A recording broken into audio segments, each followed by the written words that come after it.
नमस्कार, स्वागत आहे आपल्या युट्यूब चॅनलवरती। आजपासून मी एक नवीन प्लेलिस्ट स्टार्ट केलेली आहे। तर ह्या प्लेलिस्ट मध्ये काय असणार आहे, most asked interview coding questions. इंटरव्ह्यूच्या वेळेस कोडिंग क्वेश्चन कोणत्या प्रकारचे विचारले गेले जाऊ शकतात हे मी जावा प्रोग्रामिंग लँग्वेज मध्ये त्याचे कोडिंग एक्सप्लेन करणार।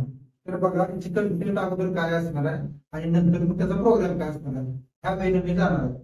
तर फर्स्ट प्रोग्राम काय, स्वॅप टू नंबर, या दोन नंबरचं स्वॅपिंग कसं होणार आहे त्याचं लॉजिक आणि त्याचा प्रोग्राम मी इथे एक्सप्लेन करून सांगणार आहे। पण त्याच्या अगोदर लक्षात घ्या की इथून पुढे मी जे काय कमेंट बॉक्स मध्ये तुम्ही कमेंट करणार आहात ना, त्याच्याच रिलेटेड मी व्हिडिओ पुढे अपलोड करणार आहे। म्हणजे आता कोडिंग मध्ये इंटरव्ह्यू क्वेश्चन कोणते तुम्हाला विचारले गेले असतील याच्या पाठीमागे पण ते क्वेश्चन तुम्ही टाकायचे, डिफिकल्ट काय वाटतील ते टाकायचे, ते मी इन फ्युचर 1 बाय 1 अपलोड करत जाणार।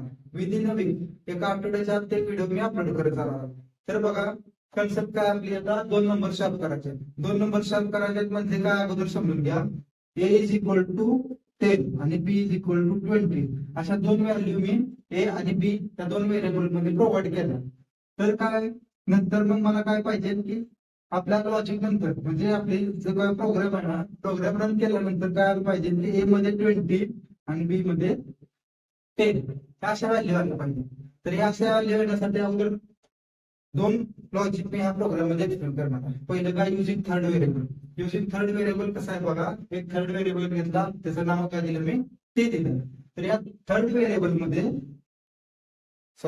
व्हेरिएबल थ्रू आपल्याला काय करायचं, स्वॅपिंग करायचं। बघा, कन्सेप्ट समजून घ्या। ह्याच्या व्हॅल्यू आहेत ना, त्याच आपण इथं फॉलो करूया। ए मध्ये 10 आणि बी मध्ये 20 टाकले। आता स्वॅपिंग झाल्यानंतर काय असलं पाहिजे, ह्या बॉक्स मध्ये 20 आणि ह्या बॉक्स मध्ये 10 आलं पाहिजे। तर बघा, कन्सेप्ट खूप सिंपल आहे। तर या थर्ड व्हेरिएबल मध्ये अगोदर त्या ए व्हेरिएबलची व्हॅल्यू स्टोअर करून घ्या। इथं काय, याची व्हॅल्यू आहे 10 स्टोअर केली। त्याच्यानंतर काय करायचं, हा फर्स्ट म्हणजे हा ए व्हेरिएबल आहे ना, या ए व्हेरिएबल मध्ये सेकंड व्हेरिएबल बी ची व्हॅल्यू स्टोअर करून घ्या। म्हणजे ह्या 10 च्या जागी 20 टाकलं। 20 टाकल्यानंतर ए मध्ये 20 आलं, नंतर सेकंड व्हेरिएबल मध्ये थर्ड व्हेरिएबलची व्हॅल्यू म्हणजे इनडायरेक्टली या फर्स्ट व्हेरिएबलची व्हॅल्यू इथे स्टोअर करा, म्हणजे इथं 10 आलं। समजलंय सगळ्यांना? ह्या टाइप मध्ये युजिंग थर्ड व्हेरिएबल आपण स्वॅपिंग करू शकतो। आता इथं आपण प्रोग्राम दिलेला आहे, बघा समजून घ्या। क्लास तर नाव काय, डेमो। मेन मेथड पासून एक्झिक्युशन स्टार्ट होणार। इंट ए बी आणि टी हे तीन व्हेरिएबल घेतले। ए मध्ये 10 व्हॅल्यू स्टोअर केली। बघा, मी इथं अजून एकदा रिपीट दाखवतो। ए मध्ये 10 व्हॅल्यू स्टोअर झालेली, त्याच्यानंतर बी मध्ये 20 व्हॅल्यू स्टोअर केलेली, टी मध्ये काय स्टोअर आहे का, नाही। नंतर बघा, बिफोर स्वॅपिंग ए आणि बी ची व्हॅल्यू प्रिंट होणार। ए ची व्हॅल्यू काय, 10। फॉर एक्झाम्पल हे आउटपुट कन्सोल आहे, इथे 10 प्रिंट झालं आणि नंतर काय पुढं 20 इथे काय झालं, तर हा मेसेज प्रिंट होणार बिफोर स्वॅपिंग 10 20 हे प्रिंट झालं। नंतर पुढं काय बघा, इथं टी इज इक्वल टू ए, ए मध्ये काय व्हॅल्यू 10, हे टी मध्ये स्टोअर होणार। नंतर काय, ए इज इक्वल टू बी, बी ची व्हॅल्यू ए मध्ये स्टोअर होणार। स्टोअर झाल्यानंतर पुढे काय, बी इज इक्वल टू टी ची व्हॅल्यू आहे ना, ती बी मध्ये स्टोअर होणार। या टाइप मध्ये त्याचं लॉजिक आहे। हे स्टोअर झाल्यानंतर परत आपण प्रिंट करायचं काय, आफ्टर स्वॅपिंग ए आणि बी। आफ्टर स्वॅपिंग ए ची अपडेटेड व्हॅल्यू इथं बघा, इथं ए ची अपडेटेड व्हॅल्यू 20 आणि बी ची अपडेटेड व्हॅल्यू 10 झालं स्वॅपिंग। समजलं सगळ्यांना? आता विदाउट युजिंग थर्ड व्हेरिएबल आपल्याला स्वॅपिंग कसं करायचं आहे बघा। Without using third variable swapping कसं होतंय, सिंपल कन्सेप्ट आहे। ह्या लॉजिक कडे म्हणजे ह्या बॉक्स कडे लक्ष देऊ नका। सिंपल कन्सेप्ट काय बघा, A is equal to A plus B. काय करायचं, हा थर्ड व्हेरिएबल घ्यायचं नाही, A is equal to A plus B, त्या दोन्हीची ऍडिशन करायची आणि ह्या ए व्हेरिएबल मध्ये स्टोअर करायची।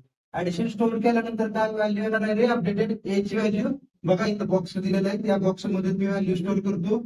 ह्या ऍडिशनच्या अगोदर ए ची व्हॅल्यू काय असणार आहे 10, बी ची व्हॅल्यू 20, ची काय गरज नाही, बरोबर। पुढे काय, आता A is equal to A plus B, आता ए मध्ये काय असणार आहे, त्या दोन्हीची ऍडिशन म्हणजे काय 30 स्टोअर केल्यानंतर पुढची कन्सेप्ट काय बघा, B is equal to A minus B, आता बी मध्ये व्हॅल्यू काय आहे 20, बरोबर। ए मध्ये काय व्हॅल्यू आहे 30 मायनस 20 काय करावे 10, बी मध्ये काय स्टोअर होणार आहे 10 समजते सगळ्यांना, खूप सिंपल कन्सेप्ट मध्ये सांगते. बी मध्ये 10 स्टोअर केल्यानंतर थोडं काय करायचं, A is equal to A minus B. आता ए ची व्हॅल्यू काय आणि बी ची अपडेटेड व्हॅल्यू 30, ए ची अपडेटेड व्हॅल्यू 10, बी ची अपडेटेड व्हॅल्यू 30 मायनस 10 20. आता इथं ए मध्ये काय स्टोअर होणार आहे 20. आधी लक्षात अगोदर काय व्हॅल्यू स्टोअर होते रे 10 आणि 20. ए मध्ये 10 बी मध्ये 20. इथे काय स्टोअर झाले ए मध्ये 20 आणि बी मध्ये 10. आउटपुट कन्सोल कसा प्रिंट करणार आहे बघा. एक्झिक्युशन स्टार्ट झाल्यानंतर आता हे त्याचं लॉजिक समजलंय. बिफोर स्वॅपिंग काय असणार आहे 10 20 आणि आफ्टर स्वॅपिंग 20 10. ह्या टाइप मध्ये विदाउट युजिंग थर्ड व्हेरिएबल आपण स्वॅपिंग करू शकतो. समजले. कन्सेप्ट समजले असेल तर व्हिडिओ लाईक करा, तुमच्या मित्रांशी शेअर करा, चॅनल सबस्क्राईब करा. थँक्यू.